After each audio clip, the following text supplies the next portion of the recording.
আমি তামোলপুৰ আঞ্চলিক ছাত্ৰ সন্থাই আমি এটা তামোলপুৰ উচ্চতৰ মাধ্যমিক বিদ্যালয়ৰ এটা ভিডিঅ' পৰীক্ষাৰ এটা ভিডিঅ' আমি ভাইৰেল হোৱাত আমি দেখা পাইছোঁ আৰু সেই দেখা পাই পেলাই আমি ইয়াত খবৰ ল'বলৈ আহিলোঁ আৰু এই ঘটনাক আমি তীব্ৰ প্ৰতিক্ৰিয়া প্ৰকাশ কৰিছোঁ যে ইয়াৰ ইমান কঠোৰ নিৰাপত্তা বেষ্টনীৰ মাজত ছাত্ৰ ছাত্ৰীসকলক কেনেধৰণে মোবাইল নিয়াত কেনেধৰণৰ সহায় কৰিলে, কোনে এইবিলাক সহায় কৰিলে, এই ক্ষেত্ৰত উচিত তদন্ত হ'ব লাগে। অন্যথা আমি ইয়াতকৈ আৰু বিশেষ ধৰণে আমি তীব্ৰ প্ৰতিবাদ আৰম্ভ কৰিম।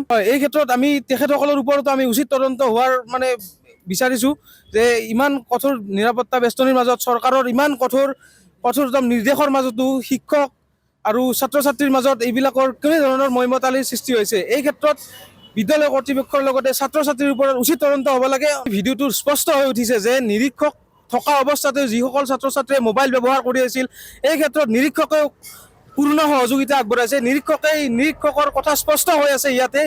নিৰীক্ষকে তেখেতে নিজেই কৈছে যে তহঁতে এজনকৈ চা, নহ'লে ধৰাত পৰিবি, এনেকুৱা ধৰণৰ উদ্বোধনীমূলক বক্তব্য তেখেতে প্ৰদান কৰিছে। এই ক্ষেত্ৰত তেখেতৰ ওপৰতো আমি কঠোৰতম